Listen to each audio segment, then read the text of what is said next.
अस्सलाम वालेकुम। आज का हमारा टॉपिक है wave form of simple harmonic motion. कि जब हमारे पास कोई बॉडी के अंदर सिंपल हार्मोनिक मोशन होती है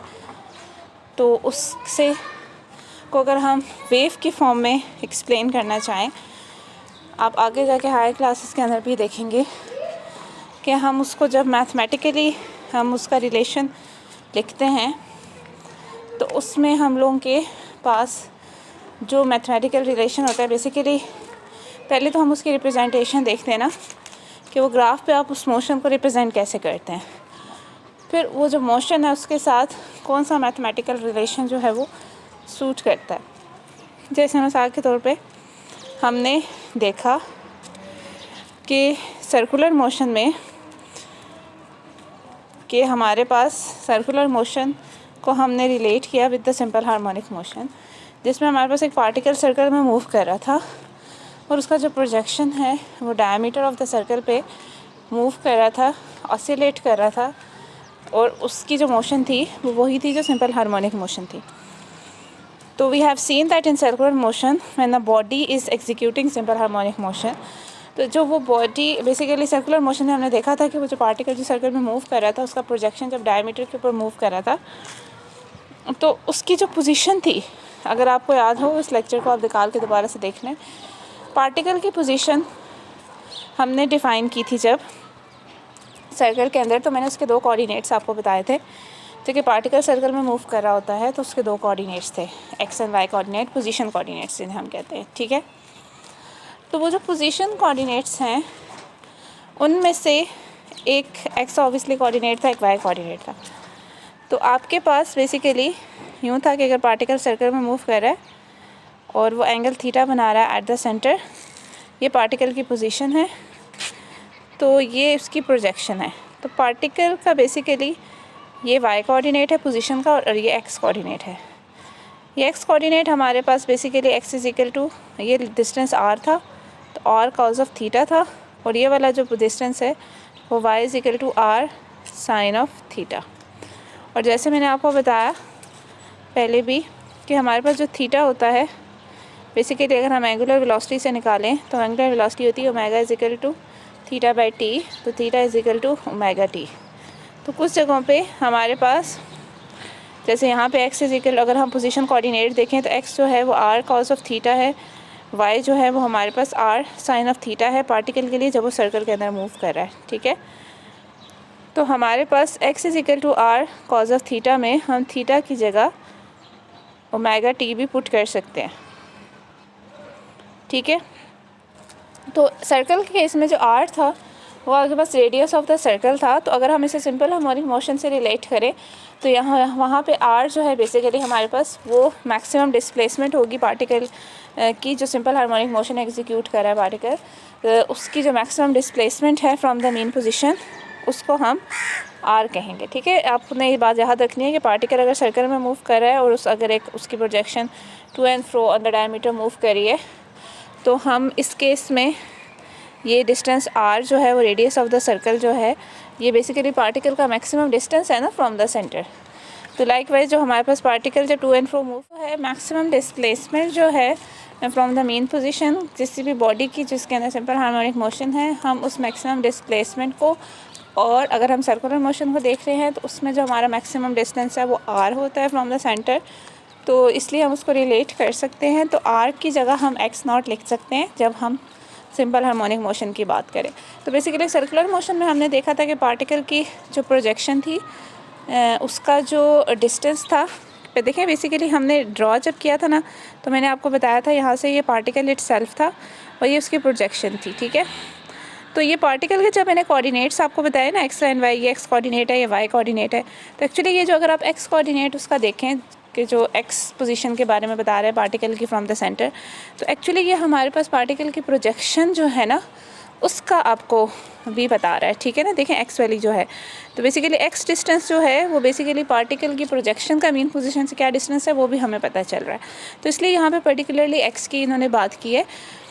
तो बेसिकली जो आपके पास सर्कुलर मोशन में जो प्रोजेक्शन थी पार्टिकल की, उसका जो डिस्टेंस था फ्रॉम मेन पोजीशन किसी भी पॉइंट पे, वो हमने x equal to r cos of theta लिया था। थीटा हमारे पास ओमेगा t है।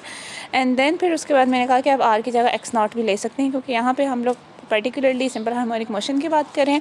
तो सर्कुलर मोशन में r जो था वो आपके पास लिया था हमने सर्कल के रिस्पेक्ट से, तो सिंपल हार्मोनिक मोशन में हम r की जगह x नॉट ले सकते हैं। तो ये x जो है वो आपके पास डिस्प्लेसमेंट है प्रोजेक्शन की on the diameter from the main position, मतलब जो प्रोजेक्शन है उसका जो डिस्टेंस है किसी भी पॉइंट पे फ्रॉम द मेन पोजीशन वो x है, और x नॉट मैक्सिमम डिस्टेंस जो है आपके पास मेन पोजीशन से वो है आपके पास। तो बेसिकली ये तो एक चीज़ हमें ये पता चल गई, पार्टिकल की पोजीशन हमें पता चल गई। तो अगर आप इस फंक्शन को देखें तो ये तो एक ट्रिग्नोमेट्रिक फंक्शन है जो x है बेसिकली आपके पास आया। तो एक तो ट्रिग्नोमेट्रिक फंक्शन कॉस की फॉर्म में आया है, और कॉस की अगर आपको शेप अंदाज़ा हो तो कॉस और साइन की शेप में क्या डिफरेंस है। कॉस जो है वो 0 से स्टार्ट होता है फिर एक्सट्रीम पॉइंट तक जाता है, साइन जो है वो 0 से स्टार्ट होता है और एक्सट्रीम पॉइंट तक जाता है, और कॉस जो है वो आपके पास एक्सट्रीम पॉइंट से स्टार्ट होकर फिर 0 की तरफ जाता है, जैसे फिगर 7.11 में शो किया गया। तो ये जो वेव फॉर्म बनाई हुई है इन द डायग्राम, जो वेव है अगर आप इसको देखें, इसमें आपके पास वाई एक्सिस पे डिस्प्लेसमेंट है, एक्स एक्सिस पे आपके पास टाइम है। तो अगर आप देखें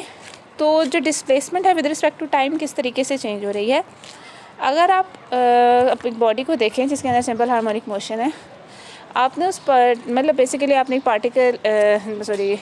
सिंपल पेंडुलम ले लें या आप मैस अटैच टू स्प्रिंग ले लें। आपने ओबियसली वो पहले जब रेस्ट पे थी, मेन पोजीशन पे थी, तो तब तो वो बिल्कुल मूव नहीं कर रही थी ना, लेकिन जब आपने उसे डिस्प्लेस किया फ्रॉम द मेन पोजीशन किसी एक एक्सट्रीम मैक्सिमम डिस्प्लेसमेंट जहाँ तक भी आप उसे लेके जा रहे हैं, आप उसे लेके गए, दैन फिर आपने उसे रिलीज़ किया, तो उसकी जो मोशन एक्चुअली स्टार्ट हुई जब आपने उसे रिलीज़ किया। उसके बाद जब आप उसे रिलीज़ किया उस वक्त वो अपनी मैक्सिमम डिस्प्लेसमेंट पे थी फ्रॉम द मेन पोजीशन। तो इनिशियली वो जो है आपके पास यहाँ पे जो ये चीज़ें ने ये शो करी है कि जब time t is equal to 0, मतलब हमने उसकी मोशन ऑब्जर्व करना शुरू की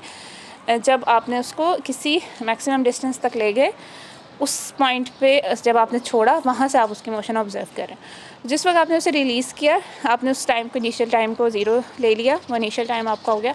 और उस टाइम पे आपने कह दिया कि उसकी जो डिस्प्लेसमेंट है वो मैक्सिमम है। तो वो ग्राफ से अगर आप देखें तो time t is equal to 0 पे मैक्सिमम डिस्प्लेसमेंट है।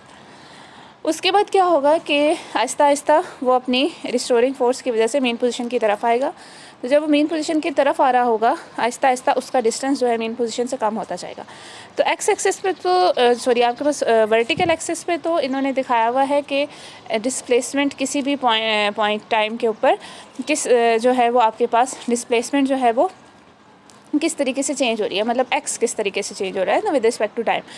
तो वाई एक्सिस पे जो है वो एक्स है विच इज़ डिपेंडेंट, और एक्स एक्सिस पे टाइम है विच इज़ इंडिपेंडेंट, मतलब हॉरिजॉन्टल एक्सिस पे टाइम है जो कि इंडिपेंडेंट कोऑर्डिनेट है,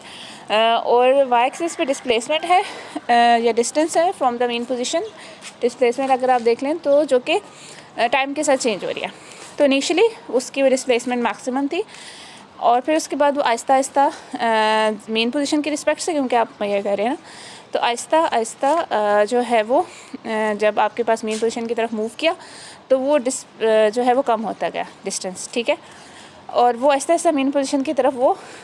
वापस आया, और जब वो मेन पोजीशन की तरफ आया तो मेन पोजीशन तक जब पहुंच गया ऑब्वियसली, तो हम क्योंकि distance with respect to main position कर रहे हैं तो इसलिए वो अब आपके पास जब मेन पोजीशन पर पहुँच जाएगा तो वो distance with respect to main position तो 0 हो गया ना, क्योंकि वो तो उस पोजीशन पे आ गया। मतलब आपके पास ये अगर मेन पोजीशन है, ये एक्सट्रीम पोजीशन है, तो एक्सट्रीम पोजीशन से मूव करता करता जब आ रहा है यहाँ तक, ठीक है, तो ये डिस्टेंस x है ना, मतलब जो इसका यहाँ से जो इस पोजीशन से जो इसका डिस्टेंस है ये x है। तो जब वो वापस यहाँ की तरफ आ रहा है तो ये x क्या होता जा रहा है, कम होता जा रहा है, और आहिस्ता आहिस्ता मेन पोजीशन पे पहुँचते हुए x क्या हो जाएगा, 0 हो जाएगा, ठीक है। अब वो ड्यू टू इनर्शिया वो इधर रुकेगा नहीं, तो वो क्या करेगा, यहाँ रुकेगा नहीं, बल्कि इसको क्रॉस करके दूसरी एक्सट्रीम की तरफ चला जाएगा, ठीक है। जब वो दूसरी एक्सट्रीम की तरफ जा रहा होगा तो अगेन उसका मेन पोजीशन से डिस्टेंस इंक्रीज़ कर रहा होगा, दोबारा से वो इंक्रीज़ कर रहा है, लेकिन वो अब अपोजिट डायरेक्शन में इंक्रीज़ कर रहा है, ठीक है। तो ये वाली जो साइड है ना, ये शो कर रही है, जो आपके पास ये वाली साइड है वो ये शो कर रही है कि मेन पोजीशन पे पहुंचने तक उसका डिस्टेंस जो है वो 0 हो गया था मेन पोजीशन की रिस्पेक्ट से, ऑब्वियसली वो उसके ऊपर पहुंच गया। लेकिन वो जब आगे की तरफ मूव करता गया दोबारा दूसरी साइड पे, तो दूसरी साइड पे जाते हुए उसकी जो है वो अगेन डिस्टेंस इंक्रीज़ कर रहा है from the mean position, but अब वो अपोजिट डायरेक्शन में इंक्रीज़ कर रहा है, तो ये अपोजिट डायरेक्शन को पे है, तो इसलिए इसको बिलो द एक्सिस जो है वो नेगेटिव एक्सिस पे शो किया गया। अब क्या होगा कि वो वहाँ पे जो है ऑब्वियसली यहाँ पे जाके फिर दोबारा से वो वापस करेगा अपनी मोशन। जब वो दोबारा से अपनी मोशन मेन पोजीशन की तरफ वापस लाएगा एक एक्सट्रीम तक जाने तक, तो दोबारा से उसका ये डिस्टेंस क्या होगा, इधर से कम होना शुरू हो जाएगा। तो यहाँ से वो एक एक्सट्रीम तक पहुँचा और फिर दोबारा से उसका डिस्टेंस मेन पोजीशन से कम होता होता मेन पोजीशन से उसका डिस्टेंस फिर से 0 हो गया। तो इस तरीके से ये मूव कर रहा है। तो ये ग्राफ जो है वो आपको बेसिकली ये चीज़ दिखा रहा है। तो बेसिकली आपको ग्राफ क्या दिखा रहा है कि उसने एक एक्सट्रीम से स्टार्ट किया, मेन पोजीशन तक आया, फिर दूसरी एक्सट्रीम पे गया, फिर मेन पोजीशन पे आया, देन मेन पोजीशन पे वो नहीं रुका, फिर दोबारा से वो पहले एक्सट्रीम तक दोबारा गया। ये ग्राफ बेसिकली आपको ये चीज़ जो है वो शो कर रहा है। ठीक है, तो ये ग्राफ जो है बेसिकली है भी कॉस का ही ग्राफ। कॉस में जो पॉइंट इनिशियल पॉइंट होता है वो एक्सट्रीम से स्टार्ट होता है, साइन में इनिशियल पॉइंट जो होता है ना, साइन का ग्राफ जो होता है वो यूँ करके होता है। ठीक है,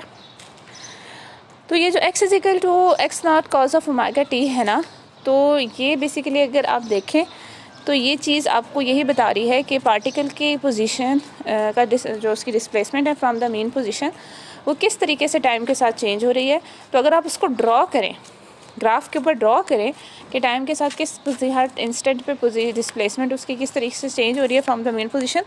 तो वो जब ड्रॉ करने के बाद ग्राफ बनता है वो बिल्कुल वैसा ग्राफ बनेगा जैसा कोसाइन का बना, जो अभी मैंने आपको एक्सप्लेन किया। ठीक है, तो if we determine the value of x at different instant, हम डिफरेंट पॉइंट टाइम्स के ऊपर अगर एक्स की पोजीशन जो उसकी है, डिस्प्लेसमेंट जो है उसकी वैल्यू को डिटरमिन करें और उसको टाइम के अगेंस्ट उसे प्लॉट करें, तो हम बिल्कुल वैसा कर्व मिलेगा जैसा आपको 7.11 में शो किया गया। और फिर उन्होंने उसको मज़ीद प्रैक्टिकली कि जो हम कह रहे हैं वो ठीक है, उसको उन्होंने एक तरीका है तो ये है कि आप डाटा ले लें कि डिफरेंट पॉइंट्स पे उसकी जो डिस्प्लेसमेंट है वो लें। तो जैसे नॉर्मल ग्राफ बनाया जाता है जिसमें आपके पास अगर आप 2D में आपने ग्राफ बनाना है तो आपके पास जो है वो data points x and y जो आपके पास एक्सिस हैं या हॉरिजॉन्टल या वर्टिकल एक्सिस है उसके हिसाब से आपके पास हर पॉइंट के लिए 2-2 कोऑर्डिनेट्स होने चाहिए। तो हर पॉइंट के लिए टाइम और पोजीशन आपके पास हो एंड देन फिर आप उसे प्लॉट करें। तो एक तो वो तरीका है, और दूसरा एक इन्होंने ये वाला तरीका दिखाया है 7.12 जिसमें एक हैंगिंग स्प्रिंग है, मास है अटैच हुआ है स्प्रिंग के साथ हैंग हुआ है और वो अपनी ही जगह पे टू एंड फ्रो ऊपर नीचे मूव कर रहा है। मतलब आपने उसको नीचे थोड़ा स्ट्रेच किया और वो क्या फिर से रिलीज़ किया और फिर वो अपनी ही जगह पे वर्टिकली मतलब अपनी जगह मैंने से इसके मतलब लाइक है कि वो वर्टिकली जो है वो ऊपर नीचे मूव कर रहा है। ठीक है, तो उसके साथ अगर आप एक लेट्स सपोज पेंसिल अटैच कर दें, ठीक है, या कोई ऐसी चीज़ उसके साथ लगा दें जिसकी वजह से पेज के ऊपर मार्क बन सके। ठीक है, और आपने क्या किया कि एक पेज जो है उसको इसके साइड से ना, अब जैसे ये फिगर अगर आप देखें तो पेपर जो है वो मूव कर रहा है। ठीक है, मतलब पेपर जो है वो लेट्स सपोज मिसाल के तौर पे एक रोल के साथ पेपर बंधा हुआ है, तो जब वो स्प्रिंग मूव करना शुरू करे ऊपर नीचे तो आप एक एंड से पेपर को स्लाइड करते जाएं, खींचते जाएं अपनी तरफ। ठीक है, पेपर को आप मूव कर रहे हैं और वो जो जब ये अटैच टू स्प्रिंग मूव कर रहा है ना, उसके साथ जो भी मार्कर या पेंसिल आपने अटैच की हुई है तो वो भी ओबियसली स्प्रिंग और मास के साथ मूव कर रहा है ऊपर नीचे, और वो ना पेज के साथ टकर भी रहा है। ठीक है, तो पेज आप अपनी तरफ ड्रैग कर रहे हैं लेकिन वो पेन जो है उस मास के साथ अटैच है जो कि मास के साथ ऊपर नीचे मूव कर रहा है, तो उसके मूव करने की वजह से इस पेज के ऊपर जो है वो निशान लगते जाएंगे। ठीक है, और अगर आप उन निशानों को ऑब्ज़र्व करें तो वो बिल्कुल ऐसा ही ग्राफ कोसाइन वाला जो अभी हमने देखा है वो ग्राफ बना रहे होंगे। तो अभी आपको शायद ये मेरी बात समझ ना आ रही हो, लेकिन आप इसको प्रैक्टिकली करके भी देख सकते हैं कि जैसे मैंने अभी आपको समझाया कि ये आपके पास स्प्रिंग है ना, ये यूँ टू एंड फ्रो ऊपर नीचे मूव अपनी ही जगह कर रहा होगा, ये यूँ करके मूव नहीं कर रहा होगा। ठीक है, ये तो अपनी ही जगह मूव कर रहा होगा ऐसे ऐसे, लेकिन जो पेज इसके नीचे है ना वो आप इधर ड्रैग करते जा रहे हैं। अब ये ऐसे ऐसे मूव कर रहा है और इसके मूव करने की वजह से इसके पेज के ऊपर यूँ निशान पड़े। अगर आप पेज को मूव नहीं करेंगे तो निशान भी ऐसे ही पड़ेंगे, लेकिन पेज को मूव करने से क्या हो रहा है कि वो निशान जब यूँ ऊपर जाता नीचे वो आपको यूँ करके बनेंगे। आप ड्रॉ करके भी देख लें। आप वैसे नॉर्मली एक हाथ में पेन पकड़ के उसको ऐसे ही वर्टिकली ऊपर नीचे करें और नीचे उस पेज के ऊपर, और उस पेज को आहिस्ता आहिस्ता दूसरी साइड से ड्रैग करें, तो आप देखेंगे कि वो आपके पास यूँ करके ग्राफ बनेगा। तो हम ड्रैग किस लिए कर रहे हैं, क्योंकि एक्चुअली हम ड्रैग इसलिए कर रहे हैं क्योंकि हम ये शो कर रहे हैं कि टाइम चेंज हो रहा है। वो जो ड्रैगिंग है, मोशन है ना पेपर की, वो चेंजिंग टाइम को शो करिए। क्योंकि अगर हम एक ही जगह ऊपर नीचे करेंगे तो वो लगेगा कि मतलब उसी इंस्टेंट पे हो रहा है ना,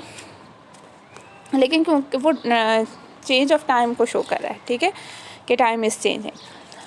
तो this graph gives the displacement as a function of time is known as the wave form of simple harmonic. तो इससे हम कहते हैं wave form of simple harmonic motion. ये जो हमने ग्राफ बनाया इसे हम वेव फॉर्म कहते हैं। तो the wave form of simple जो है ये इन्होंने आगे इसको एक्सप्लेन भी किया हुआ, जो मैंने अभी आपको बताया कि the wave form of simple harmonic motion can also be experimentally traced. अब हमने इसे ट्रेस भी किया, ठीक है, बताया ना, अगर प्रॉपर आप ग्राफ बना सकते हैं और इसके अलावा आप इसे ट्रेस भी कर सकते हैं बाय फॉलोइंग एक्सपेरिमेंट। उसमें क्या किया कि let a mass m is hung from the hook of a spring. इस तरह स्प्रिंग के साथ आपने एक मास अटैच किया, उसको मतलब हैंग कर दिया, ठीक है, और शीट ऑफ पेपर को ना बिहाइंड द मास आपने रखा, और इस तरह से आपने अरेंजमेंट की कि आपने पेपर को कांस्टेंट स्पीड के साथ मूव करते रहना है, और मास के साथ आपने एक पेन जो है वो इस तरह से अटैच करें कि वो स्लाइटली पेपर के ऊपर मूव करता रहे साथ साथ। तो पेपर के ऊपर जब वो पेन मूव कर रहा होगा तो एक्चुअली वो जो उसके निशान पड़ रहे होंगे, जो मार्क बन रहे होंगे, वो आपको बताएंगे कि मास की पोजीशन किस तरीके से चेंज हो रही है हर इंस्टेंट पे। वो जो मार्क्स बन रहे हैं ना, वो एक्चुअली क्योंकि मास की पोजीशन के साथ वो मार्क्स बनेंगे ना, मास ऊपर जाएगा तो मार्क, पेन भी ऊपर जाएगा, मार्क भी चेंज होगा, तो वो उस तरह से चेंज होगा मास की पोजीशन के साथ। तो वो उस हिसाब से अगर जो मार्क बनेगा पेन से पेज पे वो आपको ये बताएगा कि किस तरीके से जो है वो पोजीशन चेंज हो रही है एम की ऑन, ठीक है, at on the paper at each instant. तो the mass is raised a distance y and then released. आप इसमें इस तरह से भी कर सकते हैं क्योंकि यह वर्टिकल डिस्प्लेसमेंट है, आप उसको ऊपर की तरफ मास को लेके जाएं एंड देन छोड़ें, और जब वो छोड़ेंगे आप उसे रिलीज़ करेंगे तो भी वो सिंपल हम नीचे भी खींच सकते हैं, ऊपर भी कर सकते हैं, ठीक है। वो सिंपल हार्मोनिक मोशन एग्जीक्यूट करेगी, और जो मैक्सिमम उसका डिस्प्लेसमेंट होगी उस एम्पलीट्यूड को हम a कह देंगे, और पेन जो आपने अटैच किया हुआ मैथ के साथ वो उसकी वेव फॉर्म को ऑन द पेपर जो है वो ड्रॉ करेगा, ट्रेस करेगा, जैसे फिगर में आपको शो भी किया गया है। फिगर में भी आपको नज़र आ रहा है वेव फॉर्म। तो बेसिकली ये आपके पास इस टॉपिक था wave form of simple harmonic motion, कि बेसिकली हमारे पास जो डिस्प्लेसमेंट है with respect to time simple boss body की, जो कि सिंपल हार्मोनिक मोशन एग्जीक्यूट कर रही है, उसको अगर हम ग्राफिकली ड्रॉ करें तो वो हमें किस तरह का वेव फॉर्म देती है या वो किस तरह की शेप बनती है। अब एक और इम्पॉर्टेंट कॉन्सेप्ट है फेज़ का। अब फेज़ जो है